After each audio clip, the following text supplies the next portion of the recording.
Hey, everybody, Kevin here with Pursuing Pixels, and welcome back to another edition of Save It for the Cast, and you know the drill by now. This week we've got the full crew in the house once again. John, Randall, and I are talking all sorts of video games in just a little bit here. I'll kick it over to that, in just a little bit. Talk a little bit of Nintendo DS, a little Metroid Prime Pinball, Metroid Prime Hunters, kind of some of those, DS and 3DS games that I kind of have forgotten about. After scooping up some random 3DS games spinning off of new Yoshi's Island, or Yoshi's New Island, I should say.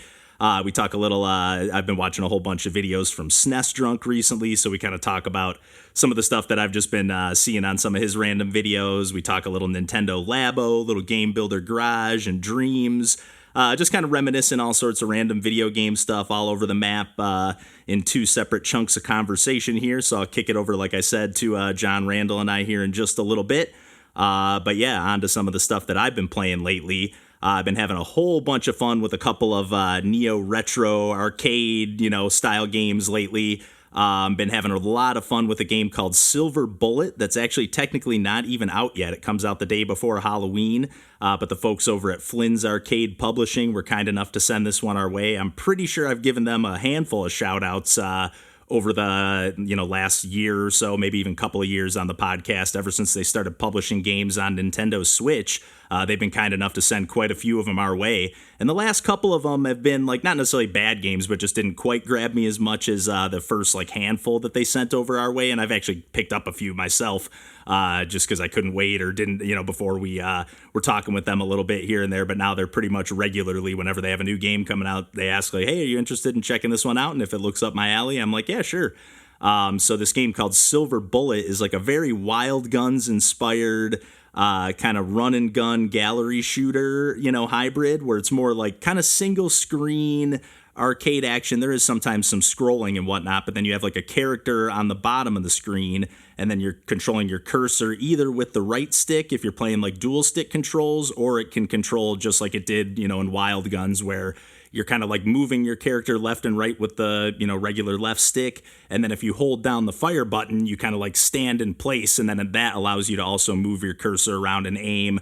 But it's just got this great, 8-bit style, I'm pretty sure. But I really love the pixel art, really love the kind of Halloween theme. And it just keeps throwing one twist after another at you, almost to a fault to a degree. Each stage, you play one regular stage, and then you play kind of a bonus. Sometimes it's just a shop, sometimes it's a bonus mini game, and there's kind of new rules and whatnot to each, not only individual level, but those mini games and whatnot as well. But I guess I also just need to pay a little bit more attention. I have only done a handful of runs here, but it's just a really, really awesome, if you're a fan of any of those gallery shooter style games, and there really aren't too many of them. Wild Guns is really the only one that comes to mind. I know there's a handful of others, but I feel they're few and far between, especially ones where you actually control a character and a cursor at the same time. And the fact that this one has some totally retro controls, but also some modern controls, and you can just kind of swap between them freely as you like. It's just a really, really awesome game. And then another game I just wanted to give a quick shout out to that I'm pretty sure I've talked about on the podcast before, and I definitely have made a video for it before, but I actually was just making some new videos and made a video for both of these games here, Silver Bullet and then Master Spy. This is a game that I discovered in one of the Itch.io charity bundles over the years, but it's just an awesome, neo-retro arcade. Not quite single screen. A lot of the action takes place on single screens, but there is some scrolling to the next room sort of thing. And you basically can just jump with one button, and then the other button that you have, it's a 2-button game other than to press a separate button to kind of restart the level. It's kind of got that Super Meat Boy instant retry, kind of whether you fail or if you just want to restart at any point. But the other button just turns you invisible, and then that forces you to walk a little bit more slowly. And then there's different, just regular guards. You just have to stay out of their line of sight. It's very stealthy as well, but very, very actiony. It's so fast and snappy. Again, almost to a fault. Not necessarily to a fault per se, but you just have to kind of get used to it, because it part of you wants to, your brain's I got to play this slow and methodically. But at the same time, there's these laser beams moving that, for example, if you're invisible, they won't see you. But if you move at all, even if you're invisible, they will. So you just got to kind of tiptoe your way through, take your time, kind of survey the scene. There's usually a couple key cards on each level, or on each individual screen. I think it starts off with just one, but they kind of expand that, and you have to grab all of them to kind of open the door and just get through the exit. But the presentation, it's got that like Ninja Gaiden style, cutscenes, but way more souped up. Like this is definitely not anything that could have been done on the NES, at least I don't think, but it's definitely got that very true 8-bit, retro style. It's almost like a little bit, especially in like the game itself. Like it's a real nice looking game, but it's almost got like a little bit of jank or a little bit of grittiness to the art style that I really, really like. So I've been having a ton of fun with both of those games. Master Spy in particular is just kicking my ass, and Silver Bullet, the only thing I wish was a little bit different. I wish you could kind of just pick which level you want to play, and you can once you make it to that point in the campaign, but up until you've like made that amount of progress to where you've unlocked that stage, and even to the point where it like separates it between the actual stage and the boss. So if you haven't made it to the boss, or maybe you have to have actually defeated the boss to get the practice run in. So you really have to kind of like, cut your chops on the actual campaign before you can actually, get some practice runs in on that. Yeah, I guess practice mode or training, whatever it's called.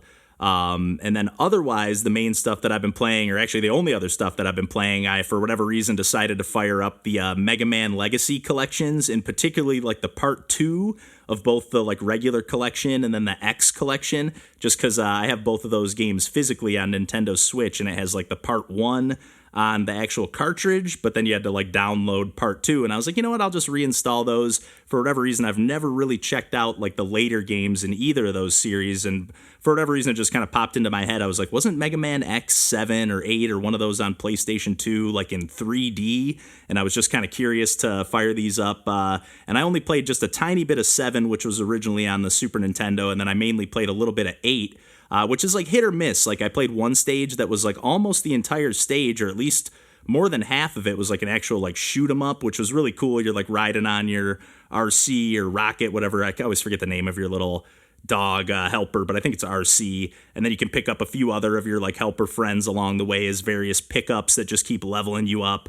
It's nothing crazy. It's a pretty easy shoot 'em up stage, especially for a Mega Man game, but I just had a lot of fun kind of ripping through that level. But then on a different stage, Clown Man stage, I really didn't like the like level design. It was just kind of a mess, so a little bit of a mixed bag, but I do really like, you also get this like soccer ball power up, or mega ball, whatever it's called, and you can drop that at any point and then kind of like kick that, and it just kind of bounces all over the screen until it makes contact with an enemy and explodes. And then I also really like that you have when you unlock, you beat a boss or whatever. I was only able to take down one of them here, but I unlock their power up or their ability, but you actually use that with a separate button. So even when you're like swapping between and using a boss's power up or the mega ball or whatever, the soccer ball power up, like you actually press a different button on the controller to launch that attack than you do with your regular busters. So you can still like do a charge shot and play like your normal Mega Man, while having a separate button to swap, or not necessarily swap, but to just like fire your power-ups, not necessarily at will. And I love it has like a counter at the top along with the meter that shows you the exact number of times that you can fire that weapon remaining with the amount of energy you have. So I just really, really love that. And then I was correct in thinking that Mega Man X7 and X8, I guess, has like a kind of pseudo 2.5D 3D look to it, but X7 definitely does throw in some 3D gameplay into the mix, and it is an absolute mess. It does start out in 2D mode, and to be fair, I didn't play too much of it, but you like instantly start targeting on to different like laser beams in the tutorial, and you have to like press a different button to toggle between what you're targeting on. So it's almost impossible to just fire a shot like just in a straight line, because you're always targeting something. And I was just like, this is just really, really frustrating right off the bat. But on the other hand, I fired up Mega Man X8, and I played through the tutorial stage of that, and then through one more stage, I believe. Or no, actually, I think it was just the actual tutorial stage and then a chunk of another level. But you actually get 3 different characters in this game. You get your regular like Mega Man or X character, and then you got Zero with the hack and slash sword. And then you have Axel, which I believe is the character you started out as in X7. You looked very similar, at least, but I could be wrong. But you have totally different abilities with each character, and you kind of, in like a kind of story sort of way, it kind of toggles you through all the different characters through the opening stage. But then after you get to the like main game, you get to pick between any 2 of the 3, and then you also have like a navigator that's like giving you tips and tricks, and you have 3 different ones that you can pick from.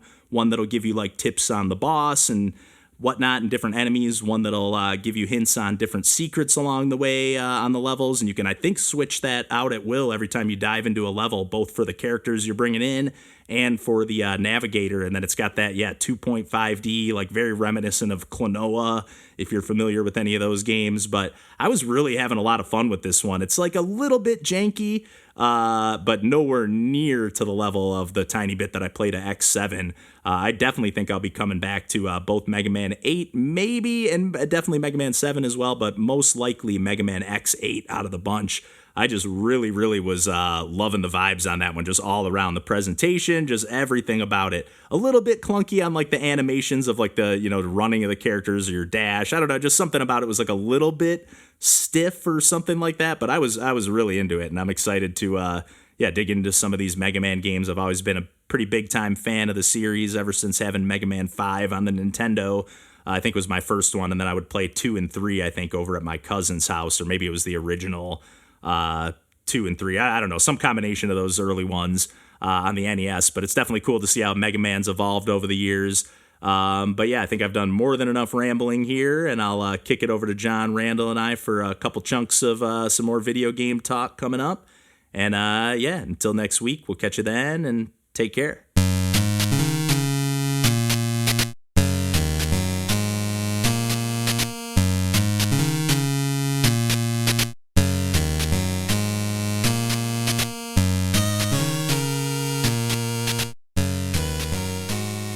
I just love collecting for that stuff. DS, 3DS. Mm-hmm. And there's so many. Like that was like the last era too. Not 3DS so much, but the DS, where they like gave you a nice fat manual in there, and like they even gave you a spot to put a Game Boy Advance game just for the hell of it. Yeah. That's where your Rumble Pak goes. Oh yeah, GBA Rumble Pak for good point. The Metroid Prime pinball game. I forgot about that. That game was awesome. Metroid Prime Pinball. That is an addictive game. Holy shit! I used to play that so much.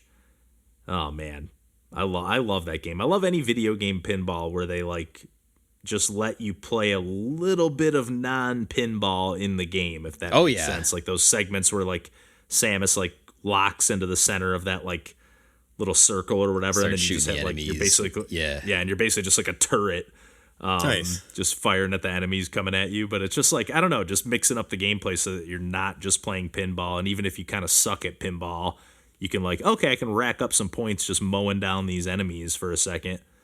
So 2 games I never really played were Metroid Prime Federation. This is Metroid Prime Federation Force. Right. What is that? That's a 3DS one. Yeah, I don't think I ever really played but it was either. like a co-op, like it was, but you played as like the Galactic Federation people, like you weren't even Samus. Is it like an FPS? Is it kind of like Hunters? Kinda? I think so.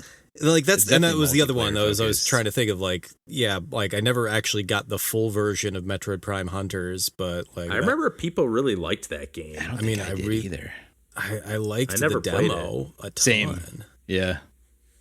Yeah, like, you can use the stylus like a second analog stick sort of thing. That's interesting. God damn it! It was on the Wii U Virtual Console. What was? The Hunters, Metroid Prime. Oh, that would have been interesting. Yeah, that would have been great. Because you have the gamepad. Much bigger screen on that. Yeah. Mm-hmm. That would have been interesting, yeah. Bummer. Good old Nintendo. Oh, I love that being able to buy these games. Yeah. You know what I was thinking today, too? I was still, when I had that SNES Drunk like marathon video on, he did a video where he was talking about some of the Virtual Boy games, or actually it wasn't like talking about that specifically. He does these videos where it's like good games in unexpected places or something like that. Mm-hmm. Yeah. And so like he was talking about one of the Virtual Boy games. He was talking about Wario Land. Yeah. Which I didn't realize that game was like a different game than Wario Land. Yes. Like I thought it was just Wario Land for Virtual Boy. No, it's a major factor why I want to play goddamn Virtual Boy. Yeah. It looks sweet. But like I was watching the video and he's like showing video footage of it and it looks great. And I'm like, why is this like, why are they not gonna How is it going to be that it won't work to just play the games without that headset and just play them without that effect? They don't give a shit. They simply just do not give a shit. Can't be fucked to make their games available to be played. No, they can't. No. I just don't know. I feel like it might still work better than they think. They just want you to buy that thing, but it still will look fine. It just won't have that effect. They don't think it's worth the development effort to make it available in a more mainstream format for people. They just can't be bothered. It won't make them the X amount of revenue. They can't put a background screen. Like they would just need to like put in a day's worth of effort in like converting the sprites to a Game Boy like 4-color thing. But I don't. Yeah. But I don't even think they need to do anything. They really don't. I'm saying, like, because like whatever SNES Drunk was doing was just running it off of some emulator and just playing the game. It's technically two images though. Mm-hmm. Like that's the thing about Virtual Boy. It's like providing you two images, one in each eye, to create a 3D effect. So they'd have to like meld that together. But come on, it wouldn't be. They could make it happen. Yeah, yeah. I mean, it would literally just be like it would just be parallax. You know what I mean? Like that's all it is doing, anyways. Just in like a pseudo 3D kind of situation. Which is actually pretty I'll be curious to like think about that as a precursor to the 3DS. Like yeah. I'll be curious to see how they look, because I'm assuming you'll be able to boot them without having that thing. I don't know like the Virtual Boy. I think they kind of said you can't. Well, I mean, how is it going to like know if you have the thing like plugged into? That's a good question. I don't know. I guess it could like have some kind of thing where it registers that, hey, it's docked on the Virtual Boy thing. Okay, now you can boot it. Even if you have the like cardboard version or whatever. Yeah. Oh yeah, because that cardboard version looks so stupid. It's not great. Yeah, but yeah. Nintendo. I kind of forgot. I keep forgetting about that cardboard. Which the Labo stuff was cool, even though I don't know how long it's going to last. Like if you made it and kept it, even if you kept it stored decently, like. I was just thinking about the Labo. I was going to break that out. I bought it on clearance for this purpose when Fiona got old enough, and I think we're there now. So yeah, nice. I didn't realize you hadn't opened it yet. Yeah, no. I've got 2 different Labo kits that were like super clearance priced, and I'm like, which ones did you get? Let's take a look. Definitely the robot one. That one looked like the coolest of the bunch in terms of like it just looked like fun. Yeah. Maybe it was one that was like a robot and VR kit bundle. Oh wow, it was from Costco for $26. Yeah, I forgot they did those like you could do Breath of the Wild VR. Yeah, you can even do Mario Odyssey VR. That was kind of what I was just curious to like mess around with that in particular too. Yeah, I totally forgot about that. Maybe I just got those 2. Maybe that was 2 different kits for $26. Okay, that's interesting. Nice. Yeah. 26 total for both? Yeah. Nice. Yeah, they were clearancing them out big time. They took up too much space. Yeah. I also forgot about that Game Builder Garage game that they put out on Switch. That was like kind of like a Mario Maker, but like make your own games. Did that come out? Kind of thing. I didn't even hear anything about that. I think it did. Yeah, I saw it at some game shop that I was at, like on the shelf, like in in the used game section. I was like, oh man, I totally forgot about this. I didn't hear a single thing after it was released. No, it came and went. 2021. Mm-hmm. Yeah. Wow. And then they must have released that around something else that was more like a higher precedent. Yeah. Okay, so it was and I don't think it was supposed to be like amazing or anything. Because the Labo had Toy-Con Garage. Interesting. Yeah, I heard absolutely nothing about this. I heard it was like cool and intuitive, but like it didn't seem like anything like you always see or hear stuff about, like I don't pay that much attention to it, but like I will randomly sometimes see like like look at this game that was made in Dreams or something like that, and like I never see like look at this game that was made in Game Builder Garage. Okay, also I had completely forgotten about Dreams. God.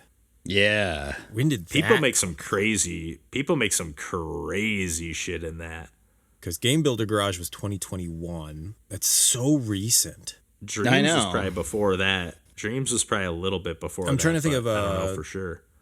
In comparison to, okay, so Dreams came out in 2020. There you go. Jesus. All of these are like, so okay. Sweet Media Molecule. What else did they do? They did do Little Big Planet. That makes sense. Little Big Planet. Yeah. Okay. Yeah. That does make sense, yeah. Similarly, I still have an unopened Starlink, Star Fox, when they put out that, like, those toys, toy to life, whatever the fuck they called that. Yeah, and there was a Star Fox one that I bought for $8. I almost bought that too, because that went super cheap. I remember that. What was that for? Was that Wii U or was that Switch? Switch. It was early Switch days. I bought it in 2019, apparently, for $8.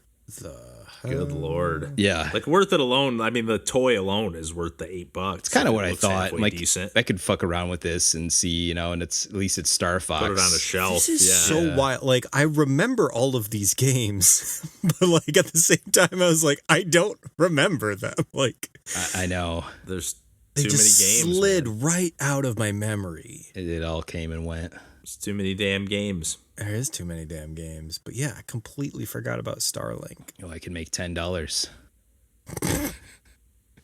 That's worth some dough.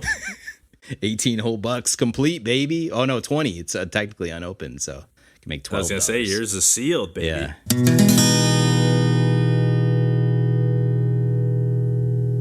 I really want to play.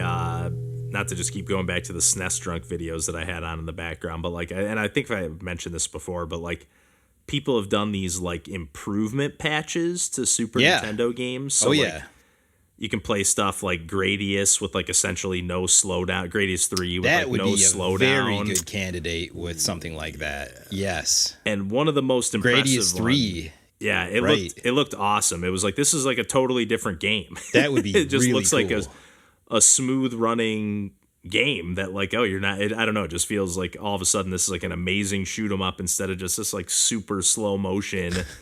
It's like slow motion from the get-go. From the very first minute you boot that game up. It chugs bad. But the one that was the most impressive, I think you have to like install a few different patches or like do a few different things to tweak it, but Star Fox, and it full blown runs at like 60 frames per second and like is just it's insane. I was like, this looks better than Star Fox 64, like just by simply like, I don't know what they're doing to make it run this way. Does it still run in like a Super Nintendo emulator, or is it like a standalone, like we just beefed the shit out of this and it would never be possible on an actual cartridge?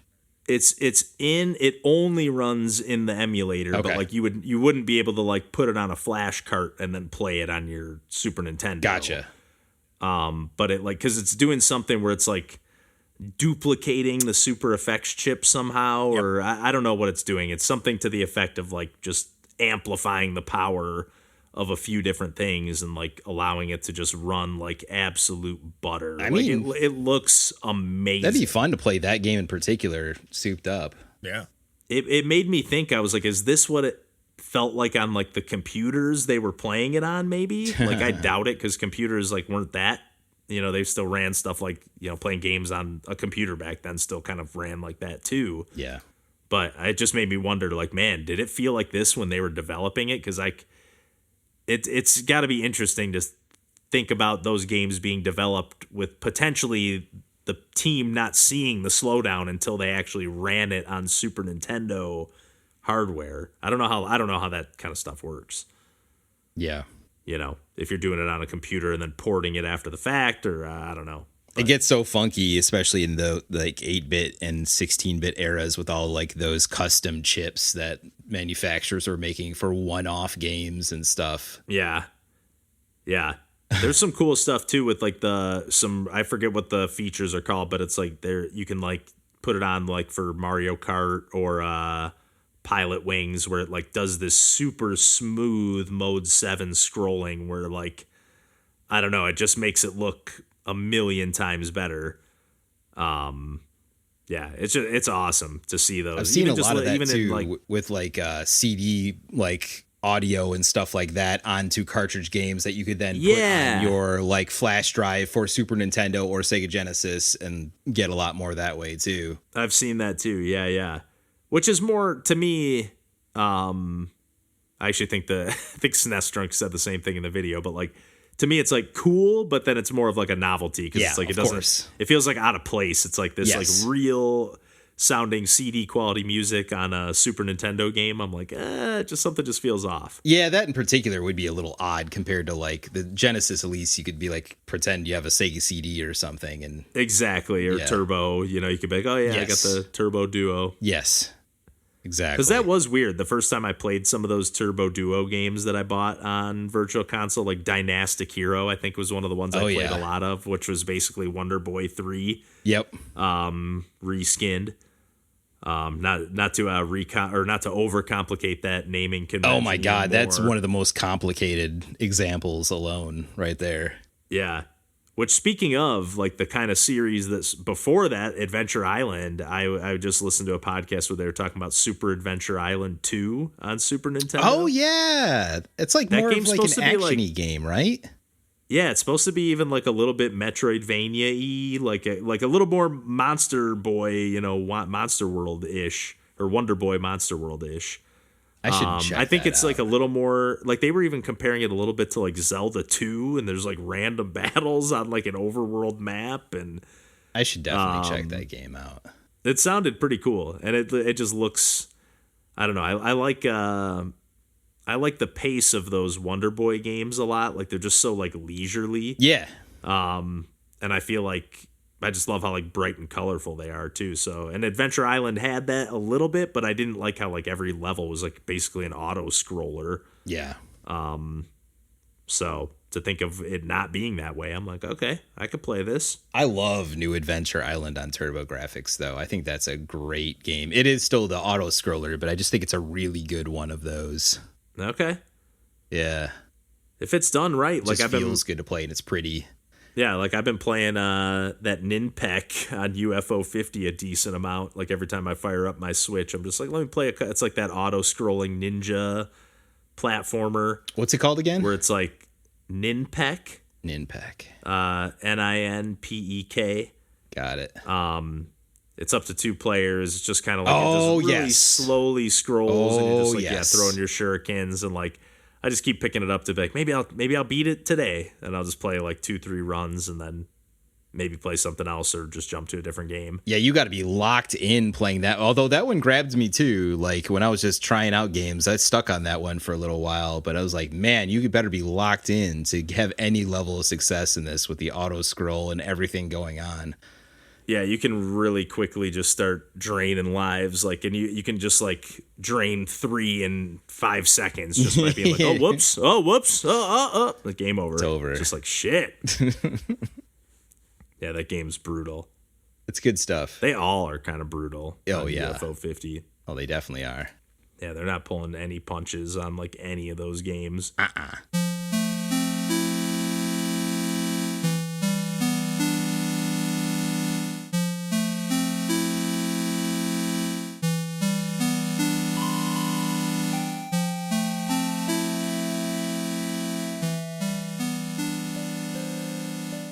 Tayshawn, I'll never forget that chase down block. I like Reggie Miller awesome. though.